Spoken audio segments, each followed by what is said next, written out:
The scent of burnt coffee clung to the air as I stepped into the bank and heard my own daughter-in-law call me mentally unfit. Still, I didn't move, just tightened my grip on the deposit slip with the name she was trying to erase.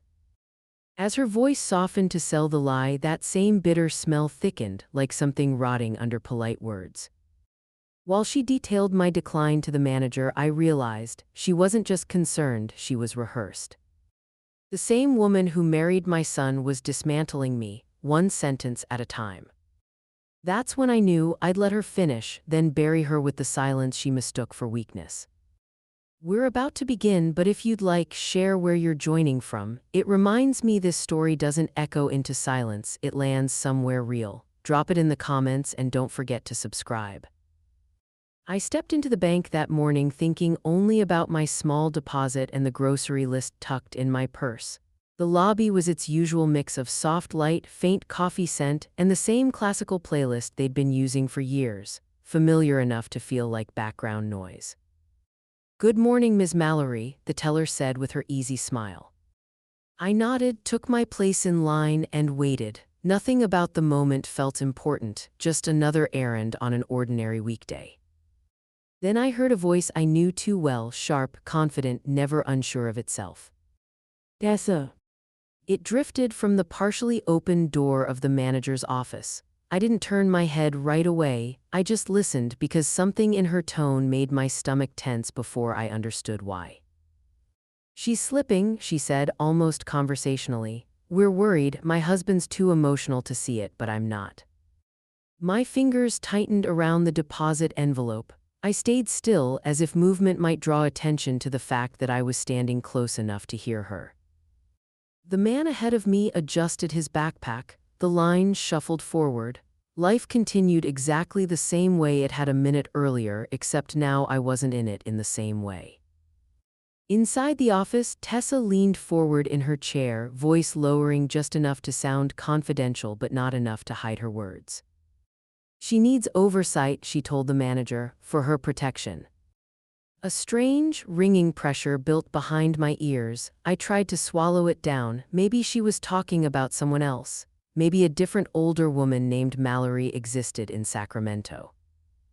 But then she said it, my name, clearly, calmly, as if she were discussing appliance warranties or the weather. The manager asked, brows drawn together, "Has a doctor evaluated her? We need formal documentation." Tessa gave a soft, dismissive laugh, the one she used when a server forgot extra dressing or a neighbor asked about her weekend.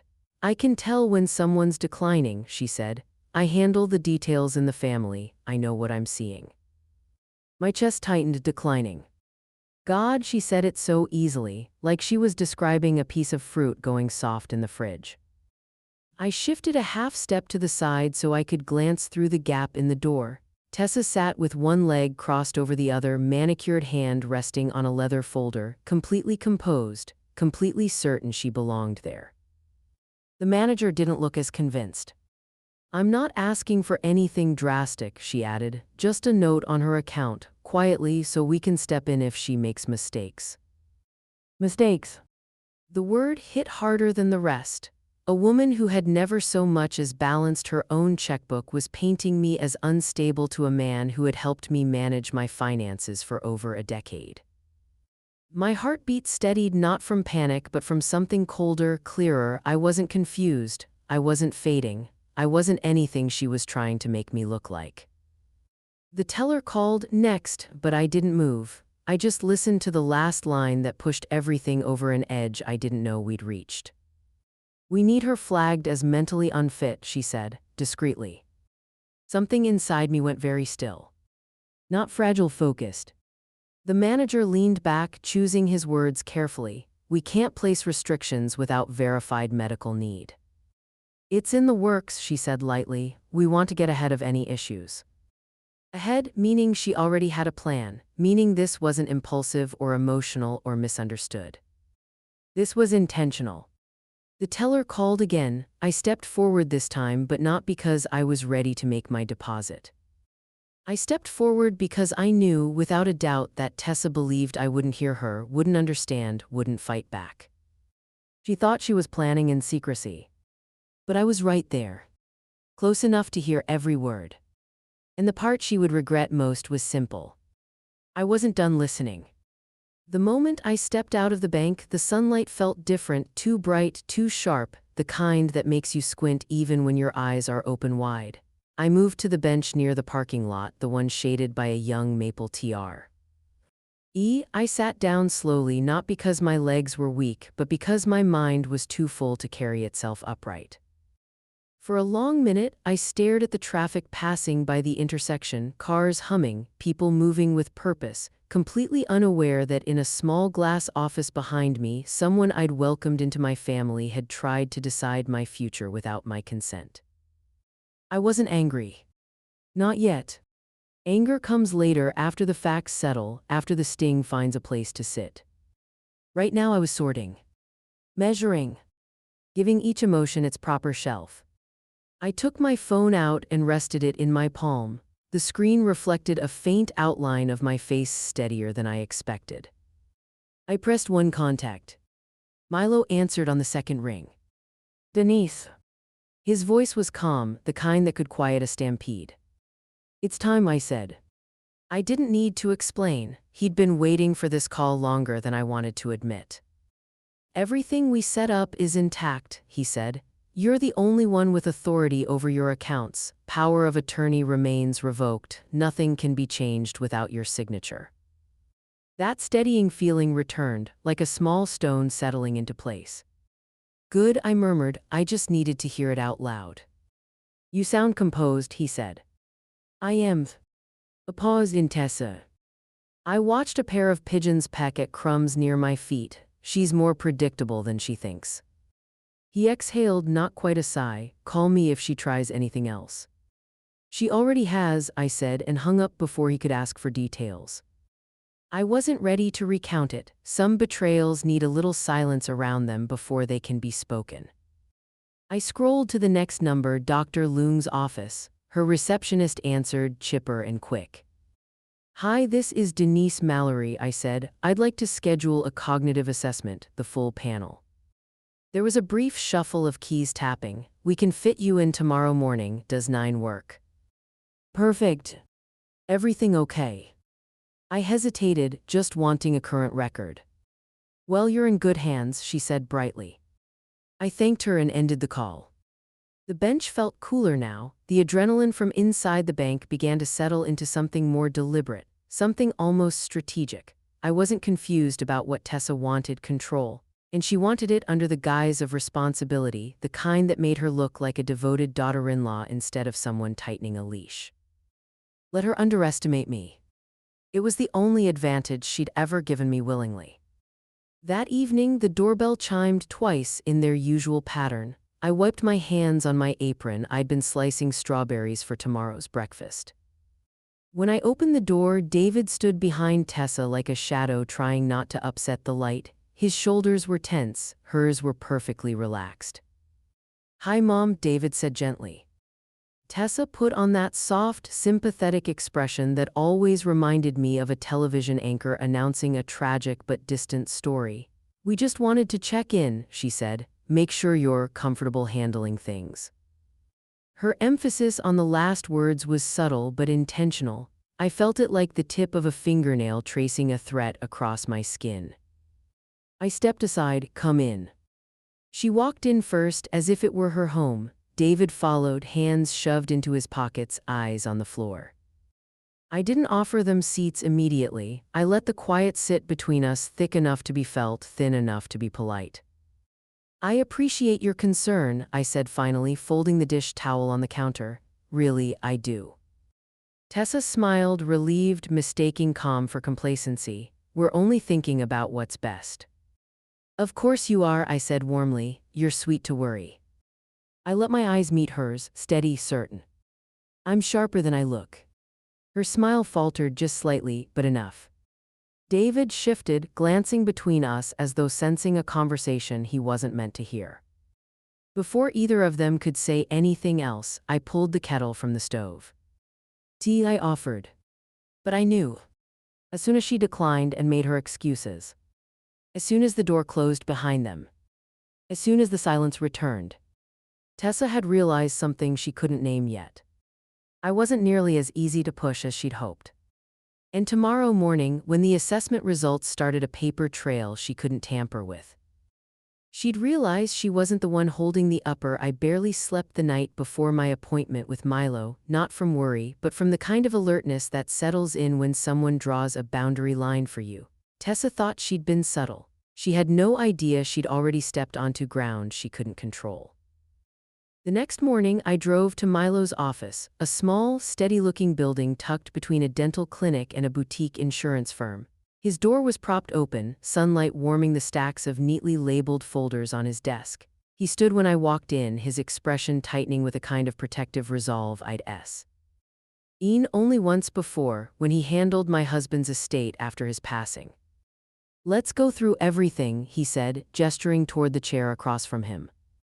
I settled in, folding my hands in my lap as he slid a binder toward me. Inside were every account, every investment, every backup document we'd structured over the last 2 years. "Your signature is required on all actions," he said, tapping the first page. "No one else has access, no temporary permissions, no shared credentials." I nodded. I already knew this, but hearing it laid out so plainly gave me a calm that spread through my chest like warm tea. We moved through the accounts slowly, page by page. He typed as I confirmed details, then paused when we reached the digital security section. "Let's update your passwords again," he suggested. "No harm tightening things." I agreed. It took nearly an hour to change them all. Each new password felt like a brick reinforcing the wall Tessa had tried to climb. After that, we reviewed contact preferences. My phone, my email, my mailing address, everything pointed only to me. Then came the beneficiaries. David's name remained. Tessa's didn't appear anywhere, not by accident and certainly not by oversight. Milo glanced up at me once as if asking whether I wanted to change anything. "I'm comfortable with how things are," I said. He didn't question it. When we finished with the accounts, he reached into a drawer and pulled out my estate folder, thicker than I remembered. "You added something?" I asked. He opened to a tab marked Competency Clause. "We updated this last fall. You requested clear language stating decisions remain yours unless a licensed physician confirms otherwise." I traced the edge of the page with my fingertip. My handwriting was in the margin, a small note: "Denise, protect your own future." "I forgot I wrote that," I murmured. "You were thinking ahead," he said. "More than most people your age, that's not something anyone can twist." I offered a small smile. "You haven't met my daughter-in-law." His mouth tightened. "I've met enough like her." What I didn't know, what I would learn only hours later, was that while Milo and I worked through the details, Tessa was already spreading her story elsewhere. Somewhere across town, at a different bank entirely, she was leaning against another polished counter, lowering her voice, feigning concern. I could imagine the tone: gentle, practiced, sympathetic, the kind that played well in rooms where people didn't know her. "She's declining," she must have said. "We're worried about her financial judgment." I didn't witness it. I didn't need to, because that afternoon, as I stood at my kitchen counter pouring a fresh cup of coffee, my phone rang. A number I didn't recognize, local. "Ms. Mallory?" a man asked. "My name is Travis Kirk. I manage the Midtown branch of Northern West Bank." I straightened. "Yes." He cleared his throat. "I apologize if this is out of line, but your name came up earlier today. A woman approached us, claimed to be family, expressing concern about your cognitive stability." I closed my eyes, inhaling slowly. Tessa was moving faster than I expected. "I wanted to verify whether there was any truth," he continued. "You've banked with us before. I remembered your professionalism. It didn't match what she implied." I admired his discretion. Most people wouldn't risk the call. "Thank you for letting me know," I said. "I expected her to try. She's just early." He exhaled, relieved at my tone. "Please contact me if you need anything documented." "I will." When we hung up, I set the phone down carefully, palms steady, breath even. She was escalating. Good. It confirmed what I needed to know. The more frantic she became, the sloppier she'd get, and the easier it would be to catch her in daylight. And tomorrow, when Dr. Leung evaluated me and signed the papers that would stand in any courtroom, Tessa's lies would start working against her. She just didn't know it yet. By the time I finished dinner that evening, I could feel a shift in the air, an instinct honed from years of bookkeeping where tiny discrepancies always hinted at bigger truths. Tessa had overstepped once, then twice. People like her didn't stop, they accelerated. And somewhere across town, that's exactly what she was doing. The next morning, while I sat in Dr. Leung's waiting room flipping through an outdated magazine, Tessa was taking a seat in a sleek downtown law office. She'd chosen a place with glass walls and chrome fixtures, somewhere she could imagine herself looking legitimate, even righteous. The attorney across from her, James Braddock, was known for being methodical, unfazed, and allergic to theatrics. A wall of certificates lined the back of his office, all straight and evenly spaced. Nothing about the man suggested he would indulge dramatics. Tessa crossed her legs, smoothing the hem of her pencil skirt.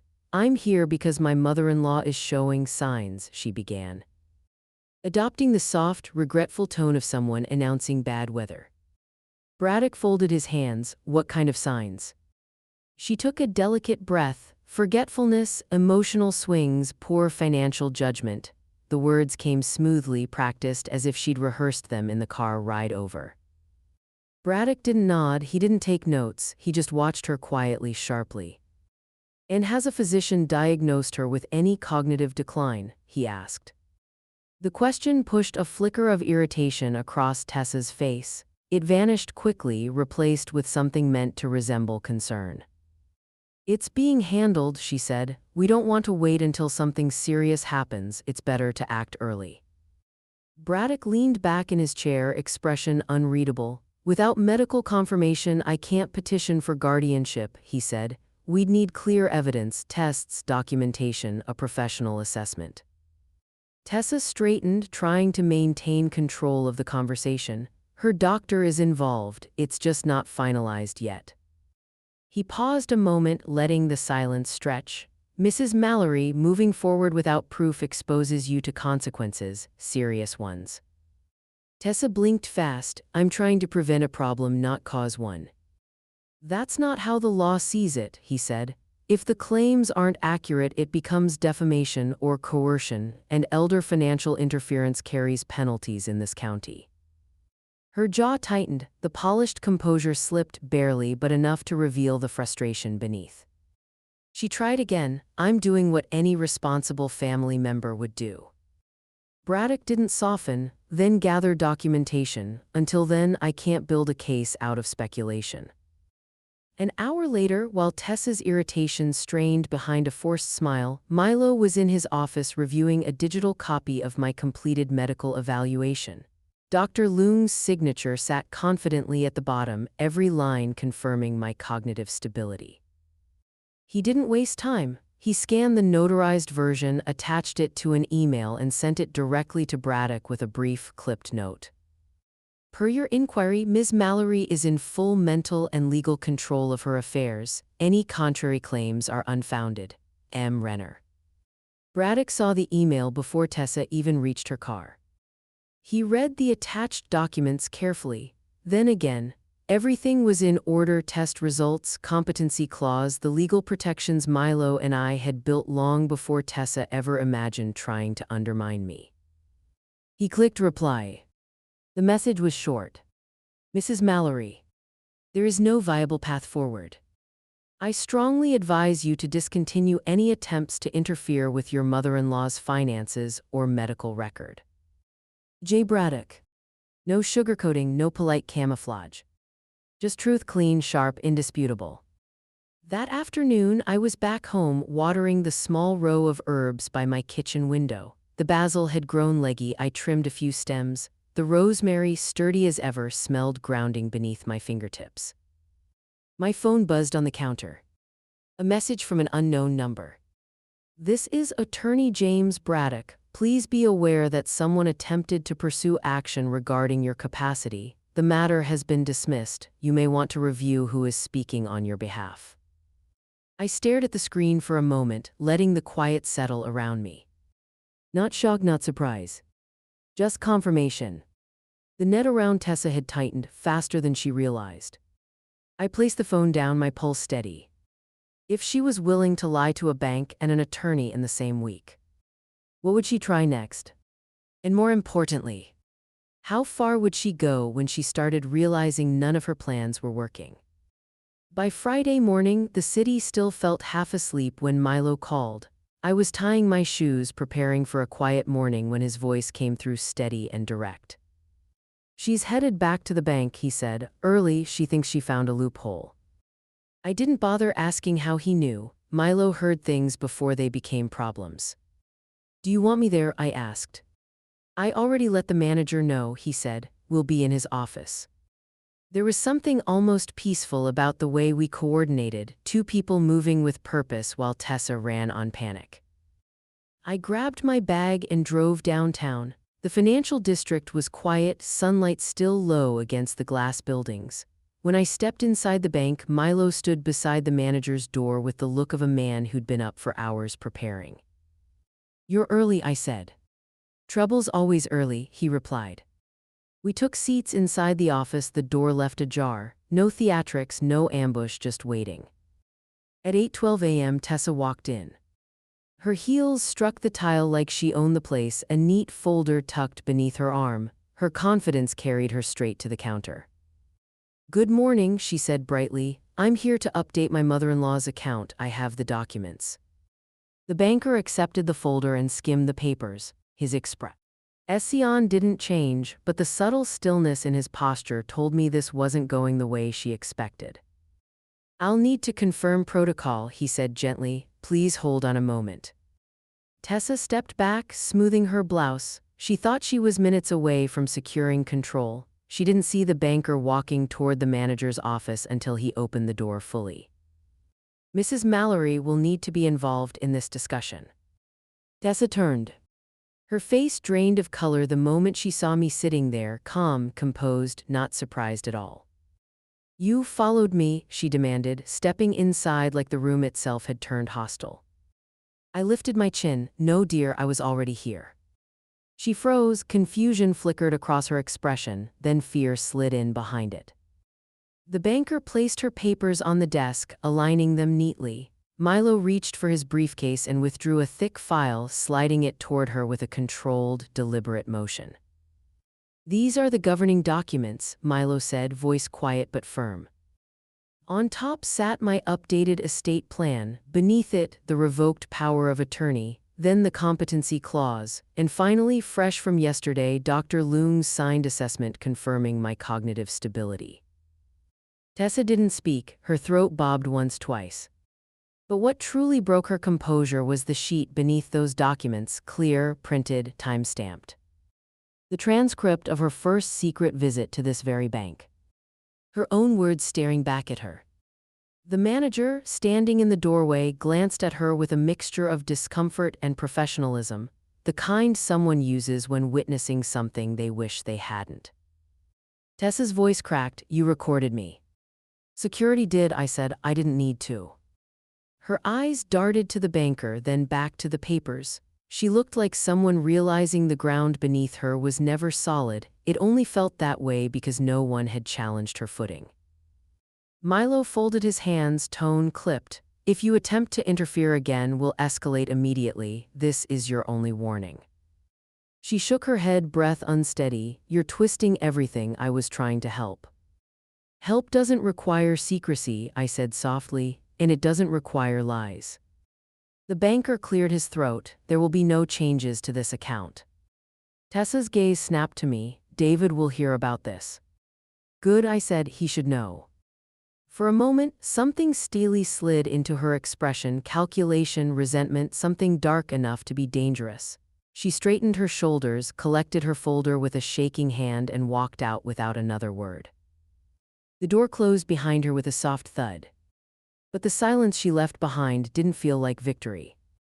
It felt like the moment before a storm shifts, when the air goes heavy and you realize the next strike might land harder than the last. She wasn't finished. And now that she'd been cornered in daylight, she might come back in the dark. Word travels fast in a gated community, faster than the mail, faster than gossip should, faster than truth sometimes deserves. By the end of the weekend, people who weren't within 100 yards of that bank suddenly carried opinions about what had happened inside it. No one said anything to my face, but I caught the glances at the mailboxes, curious, sympathetic, sometimes startled. A few neighbors paused a beat too long when greeting me, as if trying to decide whether I knew what they'd heard. I didn't correct a single person. Quiet truth has a way of doing its own work. I went about my days the same as always, watering my herbs, attending my appointment with Dr. Lung for a follow-up, walking around the block before sunset. But there was a subtle shift in the air, a kind of gentle rearranging. People realized something had unfolded between me and Tessa, and it wasn't the tidy family concern she'd been selling. She learned that quickly. Suddenly, she wasn't appearing at her usual charity brunches or fitness groups. The bright social media posts slowed. When I did see her car leaving the neighborhood, she kept her sunglasses on even when it was overcast, as if anonymity could undo the shape of what she'd tried to do. Then the inevitable happened. She began rewriting her version of events. "Denise is becoming paranoid," she told one neighbor, someone kind enough to repeat it to me only because the concern in her voice outweighed the impulse toward politeness. "She's imagining things," Tessa apparently said. "We're trying to help her." I didn't respond, I didn't even sigh. Nothing she said changed what had been recorded, documented, notarized, printed, and placed neatly in Milo's office drawer. But the quieter she became, the more her actions echoed. Monday evening, I was slicing apples when David called. His voice carried a tired uncertainty, the kind I used to hear when he was a boy trying to decide if confessing a broken window was worth the punishment. "Mom," he said, "can I ask you something?" I wiped my hands on a towel and leaned against the counter. "Of course." Did you follow Tessa to the bank last week?" The question wasn't hostile, just conflicted. He was trying to reconcile two realities, the wife he thought he understood and the mother he believed he did. "No," I said calmly, "I didn't follow her." There was a long pause. I could hear him exhale like he'd been waiting for that. "I was already there," I continued, "and I heard what I needed to hear. I protected what I built, that's all." He didn't answer right away. I imagined him in their kitchen, fingers on the edge of the counter, looking at the floor the way he had when he stood behind Tessa at my doorstep. "Okay," he said finally, but the word felt heavy, unsure. Something in him was shifting and he didn't know yet where it would land. After we hung up, I stood there for a moment, listening to the hum of the refrigerator.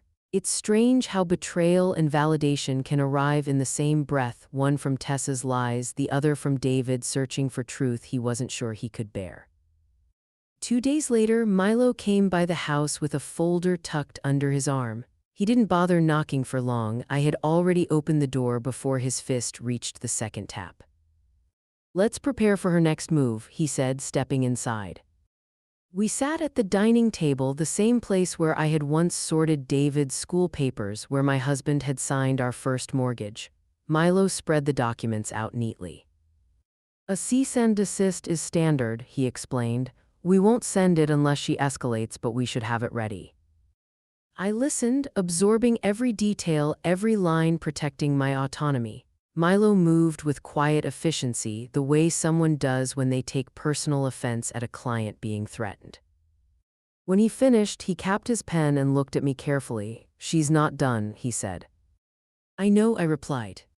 He studied me a moment longer. "Are you ready for the next round?" I folded the papers, slipping them into a drawer beside my chair. "I was ready before she ever walked into that bank," I said. But as he left, a strange certainty settled in my chest, not fear, not anger. Anticipation. Because the next strike wouldn't come through paperwork or polite lies. It would come from whatever Tessa did when she realized her reputation was slipping faster than her plans. And she'd come looking for someone to blame. I was halfway through trimming the rosemary when the phone rang, Dr. Lung's office number glowing on the screen. It wasn't unusual for them to follow up, but something in the timing made my pulse tight. Ms. Mallory, the receptionist asked. Her voice carried a strange mix of caution and confusion. We received a request for your full medical file this morning. I straightened. I didn't submit one. That's why I'm calling, she said softly. The authorization form, it has your name on it, but the handwriting isn't consistent with your chart. And, she hesitated, your daughter-in-law's signature appears on the witness line. The air in my kitchen thinned, not with panic, just a cold clarity. Can you send it to me? I asked. 5 minutes later, the document came through. I printed it and spread the sheet flat on the counter. My name was scrawled in a shaky imitation of my handwriting, as if someone had practiced it off an address label. Beneath it, in neat, familiar strokes, Tessa Mallory. I couldn't decide what stunned me more, the arrogance or the sloppiness. I didn't call her, I didn't call David. I grabbed my keys and drove straight to Milo's office. He opened the door before I even knocked. What happened? I handed him the paper. His jaw set instantly, not anger, profession. He scanned the page, then again, as though making sure he wasn't misreading something in the margins. This is forgery, he said, and a HIPAA violation. This alone could bury her. I know. He placed the form on his desk like it might splinter. Do you want to move forward legally? I can send it to our attorney right now. I leaned back in the chair, letting the weight of everything settle in my chest. The lies, the performances, the careful image she'd crafted, cracking faster than she could patch them. No, I said finally, not yet. Milo blinked, not yet. I met his eyes. Let her dig. People like Tessa don't stop when they're scared, they stop when they're exposed. He nodded slowly, reluctantly, sending the form to our legal contact anyway, labeled, encrypted, documented. If she makes one more move, he warned, we file, immediately. I know. At home that evening, the house felt too quiet. Even the refrigerator hum seemed subdued. I heated a kettle, listening to the water roll into a low boil. David called around 7. His voice had changed, less defensive, less eager to smooth the edges around his wife. Mom, is everything okay? He asked. I'm fine, I said, because I was. Why? Another long pause. Tessa's been acting strange, withdrawn, snappy, a shaky exhale. I asked her again about the bank and she told me you're twisting things. I didn't respond. I let the silence answer for me.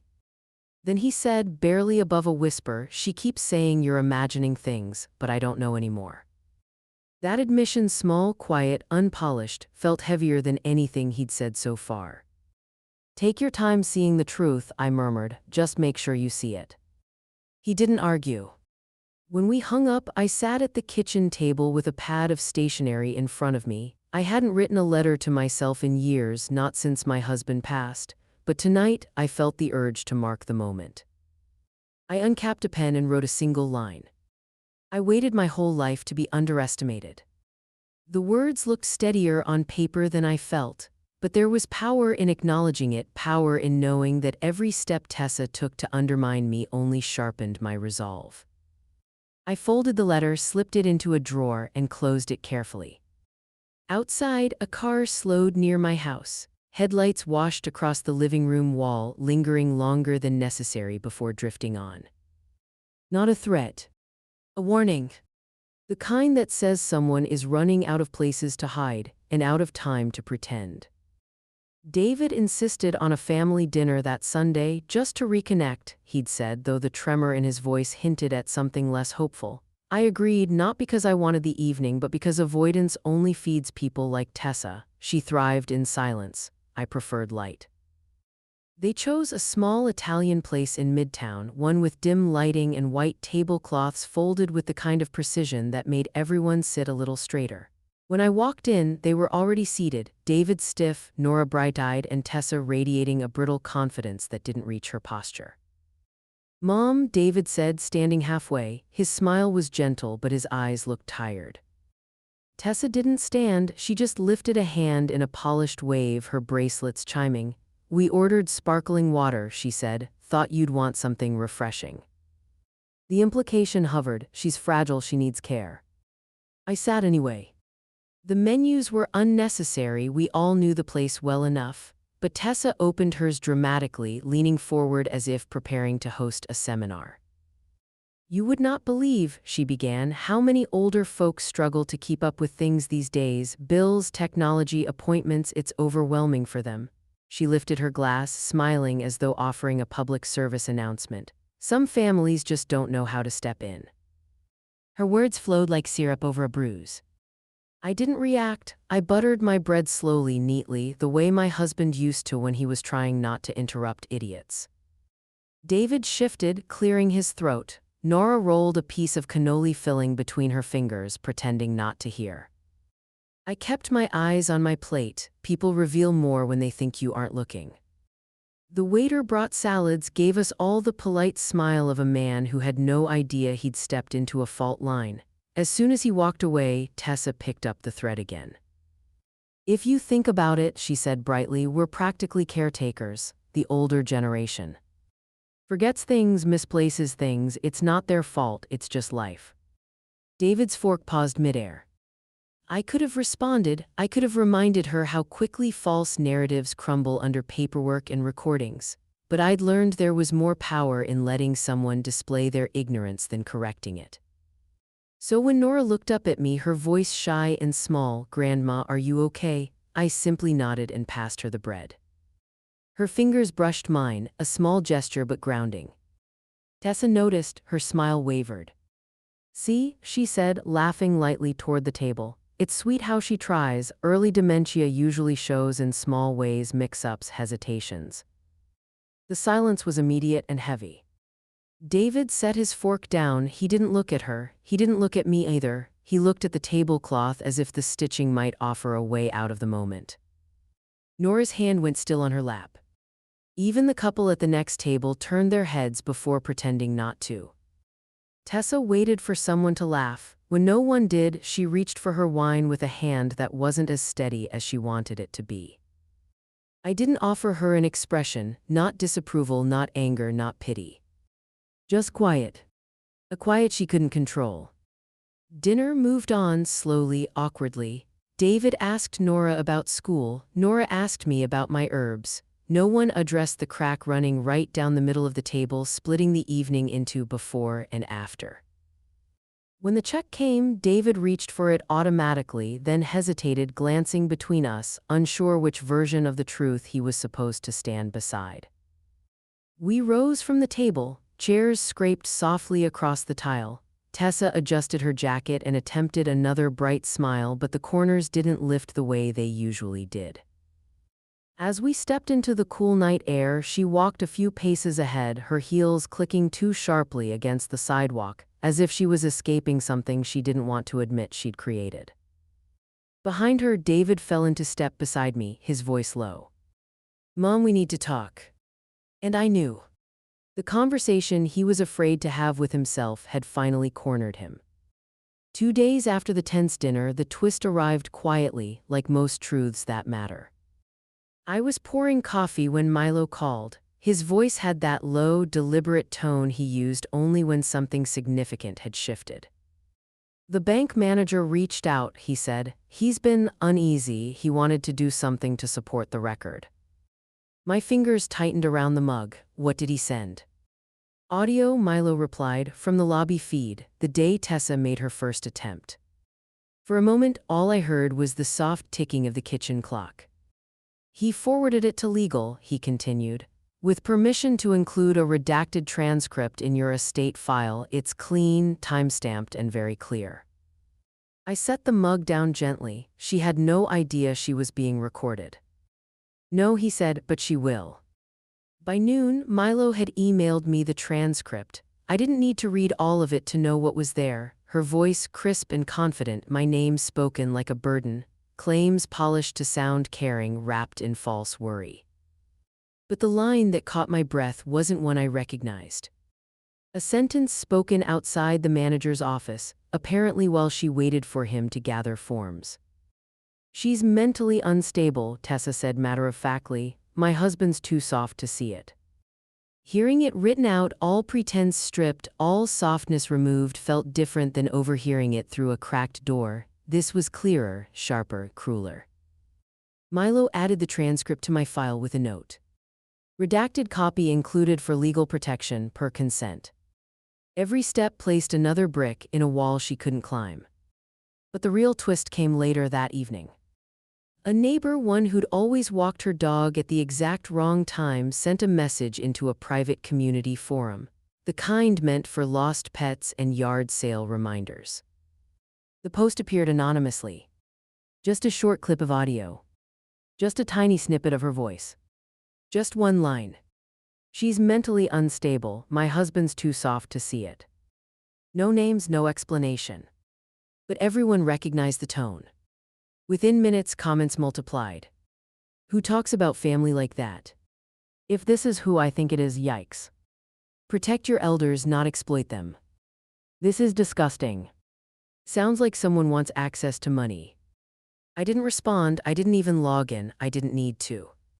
Quiet truth was doing its work, again. Later that night, David called. His voice was different, quiet, almost numb. "Mom," he said, "do you know anything about a clip going around the neighborhood?" My heart didn't jump, it didn't need to. "I've heard about it," I said simply. There was a long pause, a heavy inhale. It sounds like Tessa. Sounds like. Not might be. Not could be. Sounds like. He decrossed a line inside himself when he couldn't uncross. I stayed silent, letting him see. Tea with the realization. He exhaled shakily. I asked her about it. I waited. She denied it completely. Another breath, but then I asked again, and she got angry, really angry, like she was cornered. His voice cracked. "Mom, tell me that's not her voice." It wasn't a question looking for reassurance. It was a plea from a man whose world was coming apart in his own hands. I didn't answer right away. Some truths aren't meant to be softened. Finally, I spoke quietly, evenly. "David, you already know." The silence on the other end was louder than anything Tessa had said in weeks. He whispered, "I don't know what to do." "You will," I said, "when you're ready." But as I ended the call, the weight in my chest shifted, something sharper, something certain. Because denial had collapsed, excuses had run out. And now David was no longer standing beside his wife. He was standing at the edge of the truth. And there was only one way forward. By the time the sun rose the next morning, I already knew what needed to be done. The recording had cracked something open, not just in the neighborhood, not just in David, but inside me. I'd spent too many years allowing peace to masquerade as patience. Now it was time to protect what mattered without apology. Milo met me at his office just after 9. He looked more resolute than usual, sleeves rolled up, file boxes pulled from the shelves behind him. "Are you sure?" he asked as I took the seat opposite him. "I'm done giving her room to maneuver," I said. "Let's finalize everything." He nodded and opened a new folder, crisp and heavy with forms that would outlast all of us. "We'll place the house into an irrevocable trust," he explained, sliding the papers toward me. "Once it's signed, no one, not even you, can alter the ownership. It ensures absolute protection." I read the first page slowly, steadying myself. This home had been the one constant through grief, holidays, birthdays, and the kind of Sunday mornings that linger in memory long after the coffee cools. But loving something didn't mean leaving it undefended. I signed.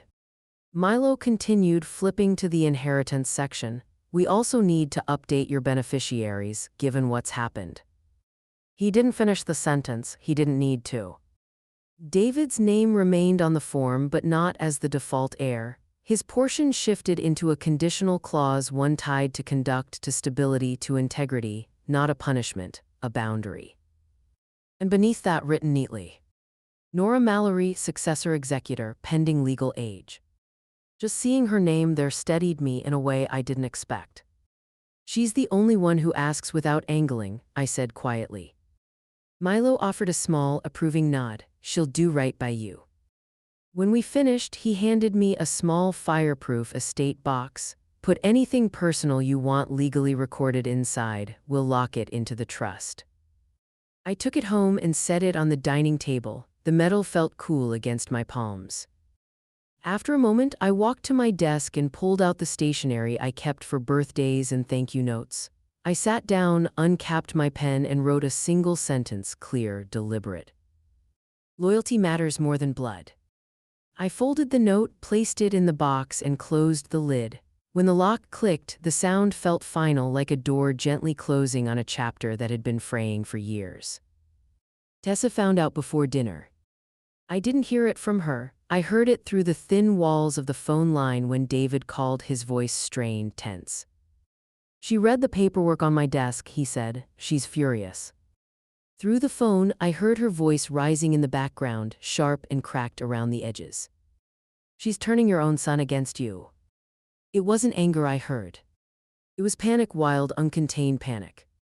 "She's lying to you, David. She's manipulating you. Can't you see that? She's..." The door slammed hard. Silence filled the line. I imagined the scene, Tessa standing in their living room, her confidence slipping like a cheap veneer, realizing that every card she'd played had folded on itself. And David, my son, finally stepping out of the shadows she kept pulling him into. When he spoke again, his voice was soft. "I'm packing a bag," he said. For a long moment, I didn't move, not because of shock, but because the weight of his words carried years of hesitation finally breaking free. "Come home if you need to," I said quietly.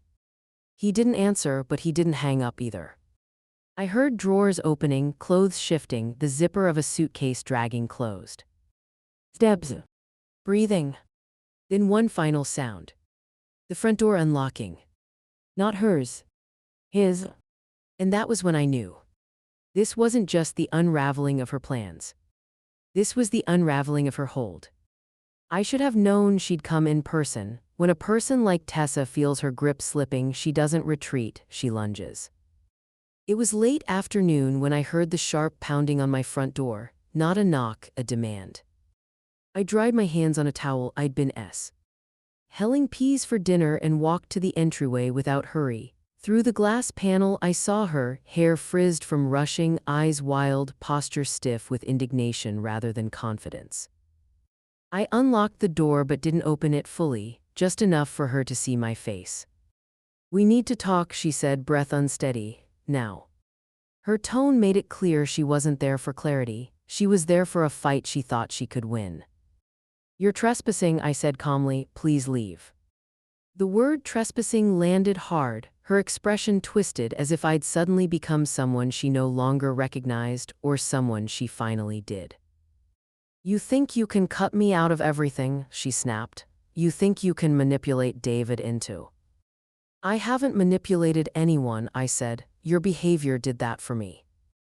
She stepped closer, forcing the door to inch back. "You'll regret this," she hissed, voice cracking under the strain. "You have no idea what you're starting." I held her gaze, not challenging, not fearful, just steady. "I've regretted less than you think," I said. "This won't be one of them." For a heartbeat, she froze, her face flushed with anger, then flickered with something deeper, panic edged with disbelief. People like Tessa build their power by assuming no one will challenge them. When someone finally does, it unravels everything. She opened her mouth again, but I shut the door fully. I didn't slam it, I didn't raise my voice. I simply ended the conversation she had no right to begin. A second later, I heard the unmistakable sound of her fist hitting the door, then again. Then the shouting started, words tangled in fury, accusations flung more at the situation than at me. I stepped away and picked up the phone. "Yes," I told the dispatcher, "I need an officer. Someone is attempting to force entry onto my property." My voice didn't waver. Why would it? I was asking for help to deal with a woman who'd already crossed too many lines. Within minutes, the patrol car pulled up. Through the window, I watched the officer speak to her, a calm, measured conversation. Tessa gestured wildly, pointing at my house like it owed her something. The officer's expression didn't change. After a moment, he approached my door. "Ma'am," he said gently, "are you all right?" "I am," I replied. "Thank you for coming." He nodded. "She's being escorted off the property now. If she returns, call us immediately." Behind him, Tessa was led down the walkway. Her shoulders were tight, her steps jerky. She didn't look back at me, not once. When the car drove away, the house fell quiet again, not an empty quiet, an earned one. the kind that fills the walls after a storm moves on. Later that evening, as dusk softened the edges of the neighborhood, I heard a car door close gently in my driveway, not hurried, not tense. Nora. She came up the walkway carrying 2 grocery bags, her face bright with the kind of joy only children still manage after chaos. I brought sugar and flour, she said, stepping inside. Thought maybe we could bake. I didn't tell her about the police. I didn't tell her about the threats or the door pounding or the fury that had slammed against my front steps. She didn't need to know the details. She just needed to be here. We worked side by side in the kitchen, mixing, measuring, laughing softly when the flour puffed up in a small cloud. No heavy conversations, no explanations. Just warmth. Just peace. Just the feeling of a home that finally felt like mine again. But as the cookies cooled on the rack, my phone buzzed. A text. From David. Mom, something happened after I left. We need to talk tonight, alone. I set the phone down slowly. Whatever came next, the real reckoning had finally started. After David's message, sleep didn't come easily. I lay awake listening to the house settle, its soft creaks, its familiar size and old structure reminding me that strength isn't loud, it's steady. By morning, a quiet resolve had settled into my bones. I made tea, opened the curtains, and pulled out the stack of journals I kept in the hallway cabinet. Years' worth, nothing dramatic, just small notes, observations, reminders, proof of a life lived paying attention. I opened one from last spring, a simple entry. April 12, Tessa said I misremembered the grocery money. I didn't, she gave me the wrong amount. Another. June 4, she insisted I must be confused about the insurance forms. I was. Page after page, small dismissals were written in my own handwriting, moments that might have seemed trivial at the time but taken together painted a much clearer picture. These weren't accidents, they weren't misunderstandings. They were tests. Every quiet correction I'd made, every time I let something slide, she'd taken it as permission, and I had let her believe that. The weight of the journals didn't depress me, they steadied me. They reminded me that memory had never been my weakness, it was my weapon. Later that afternoon, Milo arrived at my door with a binder so thick it made my journals look like pamphlets. I gathered everything, he said, setting it on the table. Inside were neatly labeled sections. Bank interference. Forged authorization form. Attorney interaction. Police report. Estate attempts. Community statements. Every overstep. Every signature. Every attempt she'd made to chip away at my autonomy. He flipped through it with the cool precision of someone building a fortress brick by brick. This, he said, tapping the final page, is more than enough for legal action, but I'm filing it for another reason: clarity. Whose clarity? I asked. Yours, he said gently, and David's if he needs it. I nodded. I didn't need anger to recognize what had been done, I just needed truth, and truth was sitting in front of me in black ink. 2 days later, Dr. Loon called. Denise, would you consider speaking at our caregivers group next week? We're hosting a session on financial and psychological autonomy in aging. Your experience could help others. For a moment, I hesitated, not because I was afraid, but because speaking aloud what had happened made it real in a way documents never could. Yes, I said, I'll come. The meeting was held in a small community room beside the medical plaza, chairs arranged in a semicircle, soft lighting, people of all ages, adult children caring for parents, spouses supporting partners, older adults navigating their own independence. When Dr. Leung introduced me, there was warmth in her tone, not pity. I appreciated that.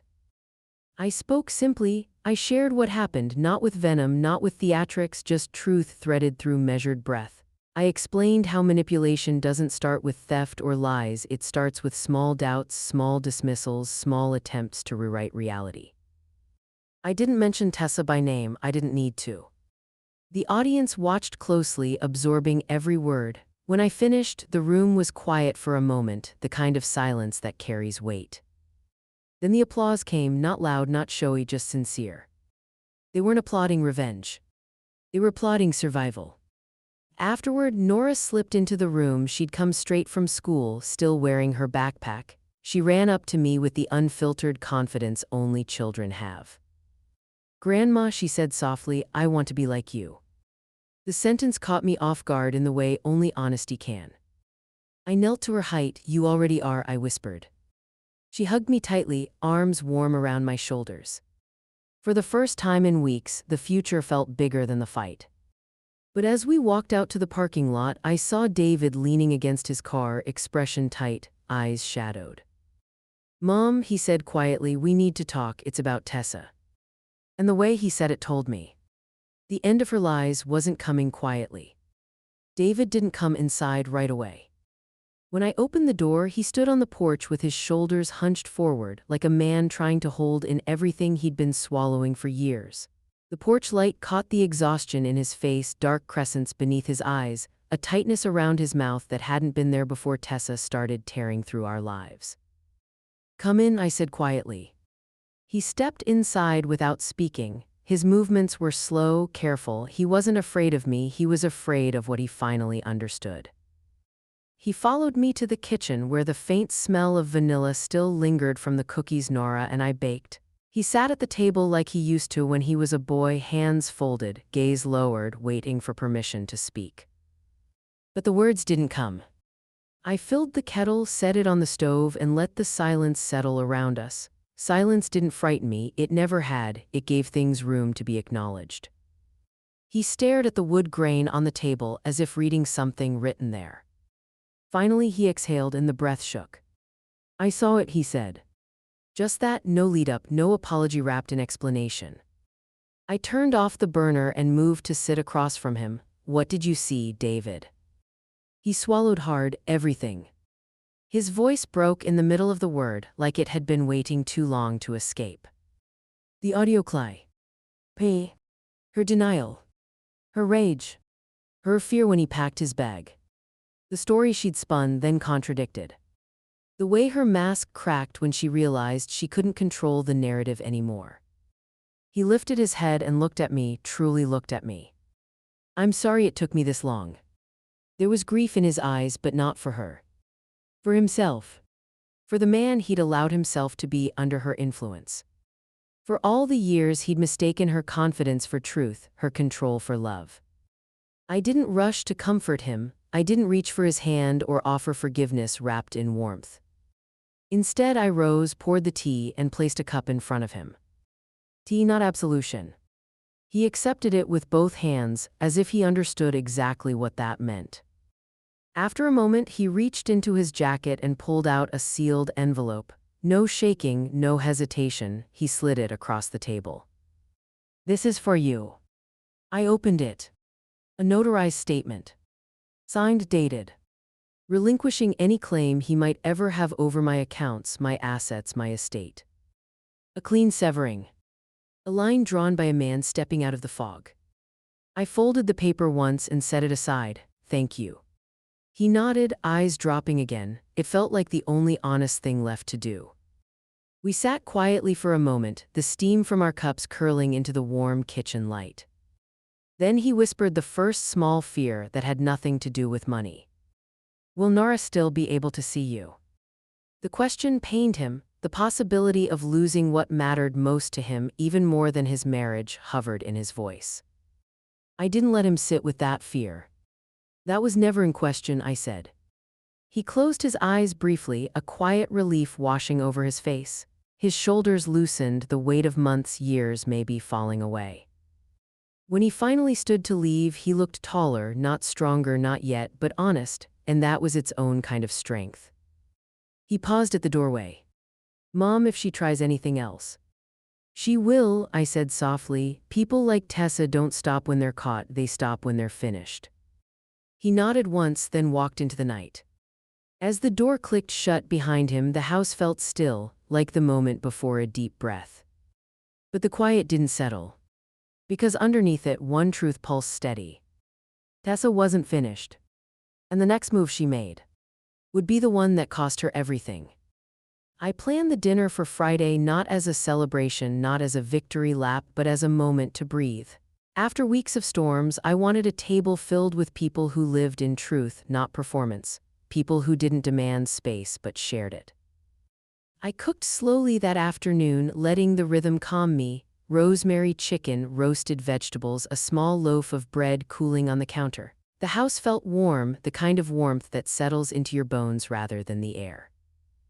Milo arrived first, carrying a bottle of sparkling cider. "I figured we'd keep it sober," he said, setting it down with that dry, amused smile of his. Then came Dr. Leung, coat still draped over her arm, hair pulled back in a loose clip. She hugged me once, briefly, the grounding kind of embrace that didn't use words to say, "I'm glad you're standing firm." And finally Nora, bounding in with youthful confidence, cheeks flushed from the cool evening air. She carried a small bouquet of daisies she'd bought with her own allowance. "For the table," she said proudly.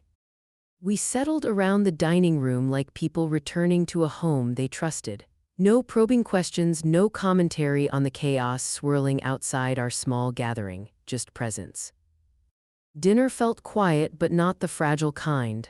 It was the kind of quiet made by people who didn't need to fill space to feel connected. No speeches. No discussion of Tessa. No analysis of the mess she'd made. Just gratitude, soft, steady gratitude.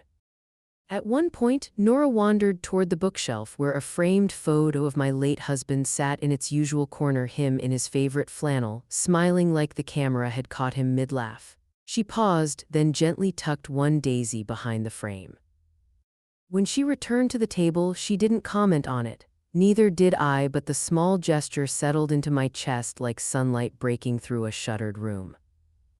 After dessert, simple lemon cookies, I excused myself for a moment and returned with a small silver key hanging from a satin ribbon. Its weight felt heavier in my palm than its size deserved. "Nora," I said softly. She looked up, curious, hands still dusted with crumbs. I placed the key in her palm. "This is for the future," I told her, my voice steady. "Use it wisely." Her eyes widened with the kind of earnestness only a child carries. She didn't ask what it unlocked. She just nodded reverently, like I'd handed her something more important than metal. Milo watched her with a tender smile. Dr. Leung dabbed her eye when she thought no one was looking. There was no bitterness in that room. No residue of tension. Just the sense that despite everything, this home remained intact, uncorrupted. As the evening wound down, we moved to the living room with our cups of tea. The lamps cast a soft glow across the walls, making shadows seem gentle instead of ominous. The house felt lived in again, not guarded. I didn't realize how much I'd missed that feeling. When the doorbell rang faintly in the distance, we all glanced up, but it wasn't my door, just a car passing by. Except it didn't pass. Headlights drifted slowly across my front windows. The engine idled. The silhouette of the vehicle lingered longer than any neighbor's car would. Nora leaned closer to me instinctively. Milo's jaw tightened. Dr. Leung's expression shifted into something sharp and alert. But I didn't move. Through the sheer curtains, the shape of the SUV was unmistakable. Tessa. Circling, watching. Hovering just close enough to feel present, but not brave enough to approach the door she'd once tried to force open. No one reacted. No one spoke her name. We just stood quietly, three adults and a child anchored in a home she never belonged to, staring at the headlights fading slowly down the street. But as the car disappeared around the corner, a pulse of understanding tightened in my chest. Whatever she was planning next, she wasn't circling for nothing.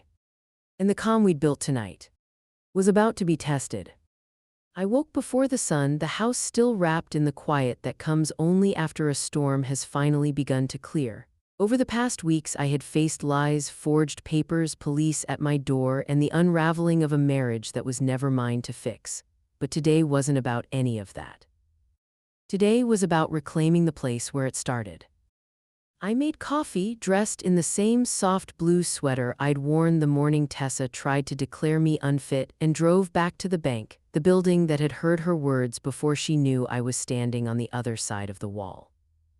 The doors had just unlocked when I stepped inside. Warm light spilled through the tall windows and the familiar piano track drifted quietly overhead. "Ms. Mallory," the teller called, her smile genuine. "We were hoping to see you today." There was no pity in her tone, just respect, maybe even pride. "I'm here for a simple change," I said.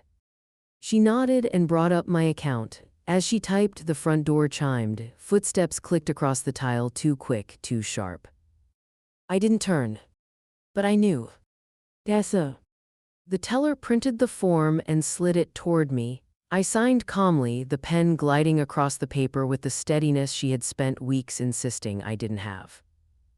A donation to the women's shelter, nothing dramatic, nothing symbolic. Just something I'd planned long before Tessa tried to take my autonomy and claim it as concern.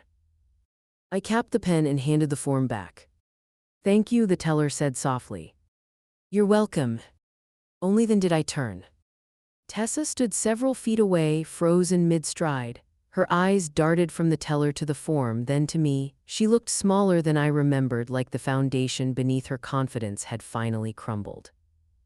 Her mouth opened as if she meant to speak, to accuse, to salvage the last thread of whatever story she'd been spinning. I didn't give her the chance. I walked past her, steady and unhurried. No confrontation, no gloating, just a clarity she couldn't misinterpret. She held no power here. The bank manager emerged from his office as I neared the exit. He gave me a polite, knowing nod. "Mrs. Mallory," he said softly. I returned it. "Thank you for keeping your ears open." A slight smile touched his mouth.